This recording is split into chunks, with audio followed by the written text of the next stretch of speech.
Let's talk about these. This will be kind of fun. Let's talk about the Georgetown goalies. Okay, shall we?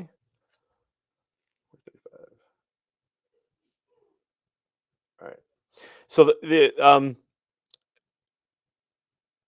I titled this these Georgetown lacrosse goalies are looking lazy in practice. Okay, so with all due respect to the Georgetown goalies, I don't know when this was taken. I don't even know who the goalies are. I don't do that on purpose. Like I know some of the goalies, but like the point is, I'm not picking on anybody. But what can happen in practice, right? So in my work at Athlete Specific, so I have athletes in some pro sports and some Olympic sports that pay me a few $1,000s a year to work on the basically the gap that they in practice they perform really well, but on game day something's missing, right? And what it is that the practice pressure, the practice intensity is too low. And so what's interesting is like you can have an attackman and a defender do the work just as hard and do the exact same play in practice that they do on the game, but it's the goalie's attitude towards that particular shot and also the habits that they develop then over time. So for your goalie, I think every parent that I ever have ever worked with wishes that their kid was put in more effort, more effort. I was reading about this tennis phenom, Ksenia Efremova, yeah, something, EF. Anyway, um, uh, this girl's like 9. Her father died of. She's Russian, and she is a tennis like phenom. Like we're gonna hear about her in probably 2, 3, 4, yeah, 4 years. But the idea was like she's like, I want to be a legend. And a lot of parents cringe when they hear that. They're like, "Oh my god, this kid's never gonna have a life. They're not gonna do whatever." And no, I'm here to tell you that like upping your game in practice is not. There's a lot of room, and so for the parents that look at their kids and go like, "I wish they put in more effort," they probably can't. Okay. Now for the kids like that play like, and I've dealt with this a couple years ago. Like I had an athlete, a very talented goalie, who was just kind of done. Like he loved lacrosse, but the closer he got to the D1 dream, he realized like I don't want to do that. And it showed in his play. And it was really it was everybody was disappointed. I wasn't disappointed. I'm like, whatever, you're gonna live your life, have your thing. But there's a lot of coaches going like, oh, the potential, the potential. So, but what I hate to see is when potential is not helped in practice. Okay. And so at the D1 level, I would think, well, not I would think, I know that it lacks too. So watch, I'll play this through a couple clips. I'm not sure you're gonna hear the music or not, but okay. There's that clip. There's this one. And then I think there's this one. Yeah, okay. There's three clips there. Whoops, three clips. Boink. All right. So let's talk about the first one. Okay. So the first one is there's a so there's been a clinic that's been doing a drill, and it's kind of a staple to every session that they do, but it's creating really bad habits in their goalie. Okay. And so actually this isn't the clip for that, but so let's talk about this for a second. So I'm all about really aggressive goalies. I want my goalies to be aggressive. I want them to be like a fourth close defender on the field. And one of the ways to do that is when an offensive player, like in this case the attackman, is close, like I would say within 5 yards or 4 yards to the goal, or sorry, to the crease, that if we can get an inside roll, I can slide my goalie. Right now, Alex Rode does that at Virginia a lot. He does it like not always the best angles, and this is actually a perfect example of that. So one of the things here was that this defender again.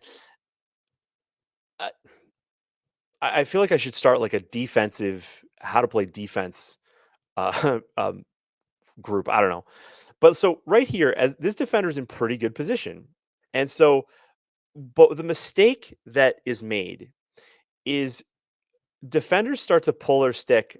They try to be on both sides. They try to dance like with the attackman, and it just the way this used to be taught was this idea that you could engage that attackman and kind of get them in a little bit of a V between the elbow and the stick.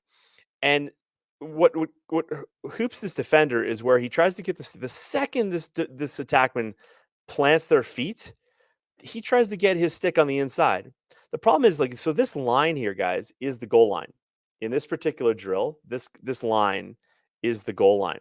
So right now, he is basically dodged at the goal line. The job of the defender here is to push the player behind the goal, right? So instead of spending time like flipping the stick over, he should have just like leaned into this guy a little bit, kept his balance, and pushed him behind. But instead, here he gets hosed. And really, you've heard the term like speed kills. It's not true. It's deceleration kills. So if you watch this attackman, he comes up, he plants and stops and turns before the defender can plant and stop and turn. And this defender has like twigs for legs, but that's a whole other story. That's not helping him here. But losing contact with the attackman here it hurts him. So here he's in trouble. Okay. And so, but it's here that a goalie, a proactive goalie who sees this guy plant and start to go, this goalie just goes and hammers this kid. Problem is the goalie waits too long and takes too much of a direct path. Right? So too much of a direct path. Right? The idea here also as a righty goalie, this goalie's in trouble.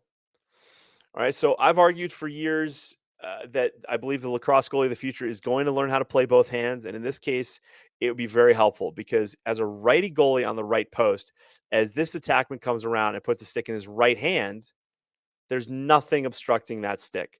The defender has also not played well and not been ready to just hook this kid right here. Right? You don't throw the check there. You don't throw it there. You wait because that player has to pull his stick back. And when the stick comes back here, that's when you go. So when I was way back in high school, I don't know if this kid if he's out there listening, but a kid named Hutch Huddleston played at a school up in New England called St. Paul's. So not St. Paul's down south, but St. Paul's up there. And Hutch Huddleston went to Yale. He was an All-American defender, and he had one move. And that move was this, that when he got beat, he would just hold his stick. He would hold his stick above the defender's head and wait for them to bring the stick back. And the second they brought the stick back, he would hook them. Okay. And that was like his one move, and it worked all the time. But from the goalie's perspective here, this goalie's coming out like with kind of a cross check to the throat. That's going to go well. But in this case, what has to happen is, in my opinion, is if for this slide to work, is this goalie's got to put his stick in his left hand and come out and come right across the hands. That's your only chance here. You got to come right across the hands and stop that stick, right? And because then what ends up happening is that most likely the ball ends up like getting shot wide, but instead here the goalie looks like he's hosed, and he is hosed, and then the ball goes in the cage. All right, so that makes sense. Okay, it's again, I think a goalie there switching hands puts themselves in a much better position. Okay, in this clip, all right, coming from the same position, right. Let's talk about stance, shall we? Okay, so as a goalie, your goalie is not defending the back of the cage. Sean Cotty. Well, hold on. Let's just answer this one. Um, Sean, I'm probably butchering your last name. Can you type it for me phonetically? So I'm not an advocate for goalies coming out to hit. It's like the saying in football: there's three things that can happen when you throw the ball, and two of them are bad. If you miss a hit or the attack is good, you are toast. Uh, yeah, but so Sean, where we differ, okay, where we differ is so I believe that every athlete has two jobs and only two jobs. One is to withstand challenges and take advantage of opportunity. All right. And and not teaching that. So again, I use my 5-second rule, right? 5 seconds left to go in the game, right? This play happens. You guys are up by one, or maybe you're tied, whatever. And this situation, we can teach a goalie to do this effectively. All right. I don't like to not teach stuff for fear of doing it incorrectly. Right. So at the D1 level, you've got like 5 goalies on the bench. Your top 2 are probably pretty good. Even if this kid gets a penalty and he has to serve it, we're probably okay. But at least now we get to fight another play. Right. Whereas if we don't, then we get this result. So I appreciate, like, I totally appreciate what you're saying, but I've never, and this is what like is ruining the girls' game, especially in clearing, is the fear of like, oh, there's you get we get some strange call and now the goalie's behind the ball and it's a restart, like all that stuff. I can't even keep up, right? But the idea is I would rather teach it and have it than and be able to apply it when we need it, as opposed to not teaching it. Um, so um, so he, a la Bill Belichick, situational football. Um, yeah, like in New England, we call that practicing situational football. It's one of those things where if you're like, I believe the lacrosse goalie of the future is that's a game changer. Um, i- is going to be able to have that play, is going to and not only is going to have it, is going to just implement it. Because what happens if your goalie can do this is that this guy is not making this roll dodge on the goal line. He's got to make it now further upfield. And now that brings other defenders into play, right? It also changes the angle of attack and things like that. But that's a good point. Ciotti, okay, an American pronunciation, Ciotti. Cool. All right, Ciotti. I'll try to remember that. Um, uh, that's cool. All right. So I totally get what you're saying, and you're right. 2 out of the 3 options are bad, but man, if we can do it right, let's do it. Right? Let's do it. All right. Um so this bothers me. Okay, this bothers me because uh as we saw in the Lyle Thompson clip, right? A really good attackman, especially on a short stick, is could do all sorts of things with a ball from here. And this goalie's not ready for any of them, other than hopefully getting hit in the head. Um, first, let's talk about the length of the shorts. So, right, I've been joking about this, but I'm not joking. I'm joking, not joking. I'm like, I can tell how serious a goalie is by how many balls they want to stop by the length of their shorts, right?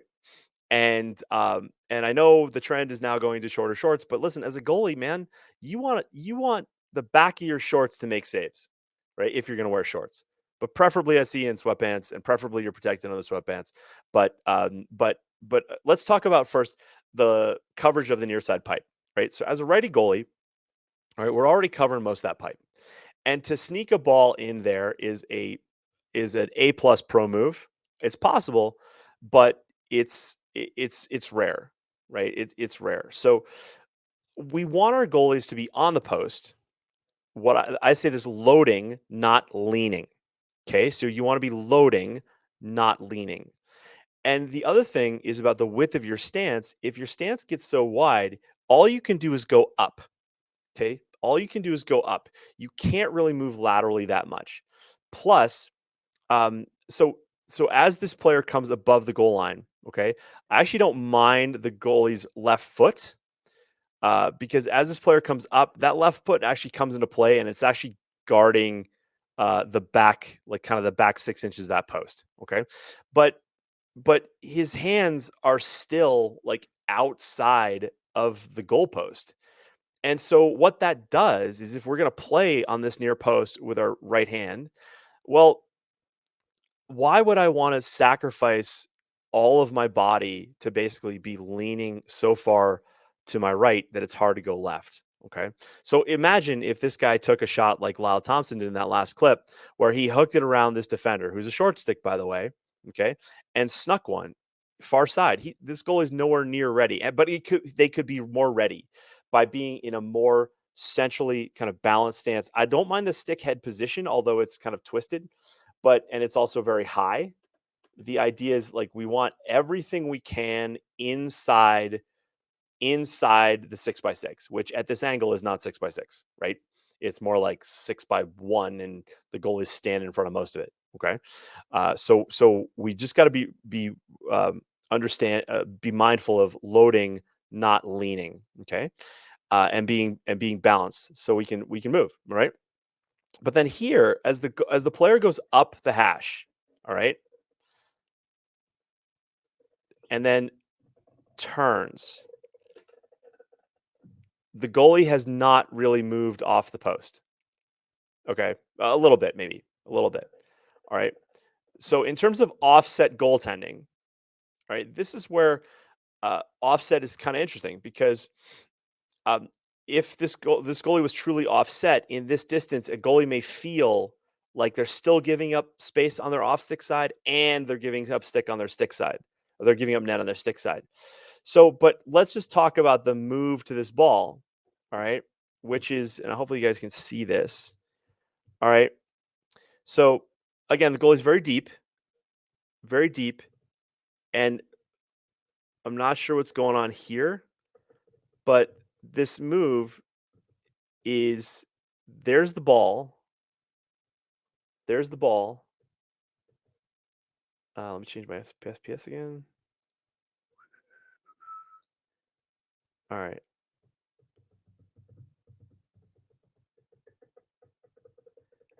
This is not just like this is where I talk about seeing athletic moves from other sports, and I think about like a handball goalie, I think of an ice hockey goalie, I think of a baseball catcher. Uh, I'm not really sure like when the stick comes vertical like this to me, I always feel like it, it's more of like a protective mechanism. It's more like getting the balls like like he's all twisted up, right? He's all twisted up.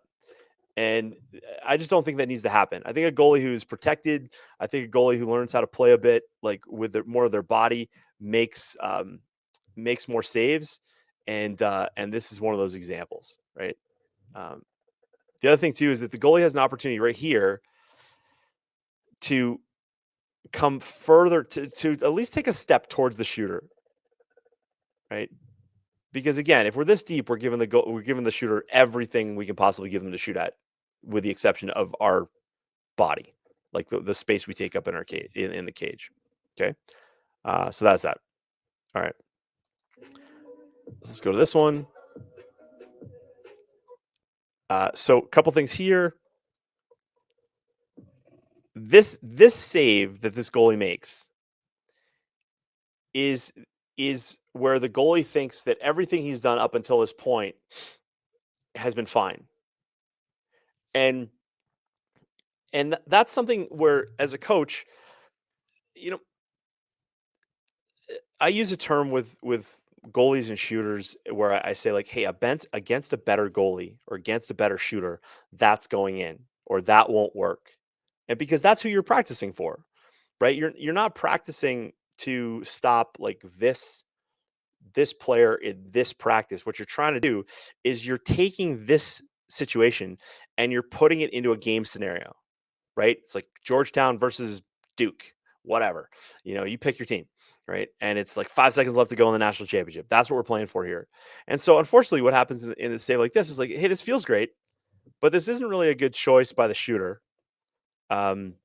And like if I'm coaching, if it's 5 seconds rule, 5 second rule, and I'm coaching this kid, and I'm saying like, no, we want to hold on to that ball and we want to go back around the back. But these drills run quick and they just create bad habits. All right. So what I wanted to point out here was this in terms of being offset. Okay. So if I'm gonna play here, like so let's say I'm the goalie and I'm not playing offset here. I'm gonna play close to this near side pipe and I'm gonna give him far post. Okay, that's fine. Like I'll work with you on that. But the idea is that if you're a right-handed goalie, well, we've got to prepare ourselves to cover that far side. Okay, here because this player could very well just turn and rip it right here. And the question is, like, with this stance, are we going to are we as explosive as we possibly could be to get to that far side? And the answer, in my opinion, is no. So I want to bring that elbow out a little bit. I want to cross that stick up. Yes, you're going to give a little bit to the near side post, but you should be able to get that with your stick if you can. It's going to lower your stick a little bit here, because again, every inch we go up with a stick and out is an extra inch we got to cover. And we don't necessarily have the time and distance to do it. Problem is that leading up to all this stuff, this save makes you think like, hey, we're good. And it's great. It's a good save, but it's a bad shot.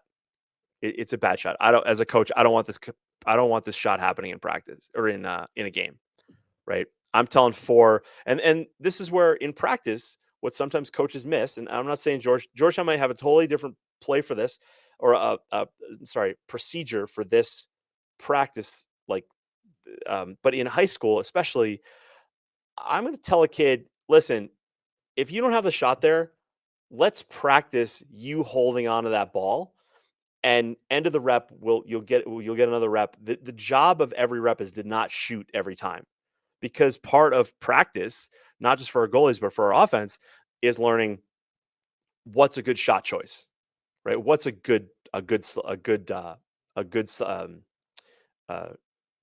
management of the ball.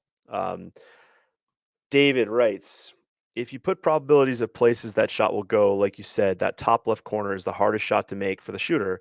Just give it to them, especially if it increases your odds of making the save on the offstick side. If they make the top left corner, tip your hat. Exactly. Right. Exactly. And so that's something where, I look at goalies a lot like poker players, right? And as the play changes and as things move, right, the odds change. Right. And this is where, I coach up our goalies to be creative and not just stand there and take it. Right. Because I believe the lacrosse goalie of the future is going to do more, is not just going to they're not going to do, they're going to do more than just sit back and try to react to everything. That's not working.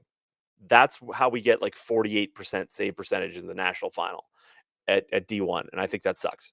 All right. So you're exactly right. We gotta play to those. And the work, so with one of the things that I do with our Lacrosse Goal University members is every month I'm looking at video, right, of them playing, and we're talking about just those things. All right. So David, that's a great point. Okay. And I think that's my last clip for those guys. Yeah, I think this goes to the G logo. Yeah. All right, guys, thanks for watching and thanks for listening wherever you are. Do me a favor, hit the like button if you like this, and be sure to subscribe if you haven't already. When you're ready, head on over to lacrossegoalieuniversity.com/coaching so I can work with you and your goalie. And while you're at it, check out athletespecific.com to learn more about mental performance and high performance. You may not know this, but I work with athletes in a variety of sports. Lacrosse is my love, but man, I love athletes and the families who support them. So head on over to athletespecific.com and check it out. I'll see you in the next video. Cheers.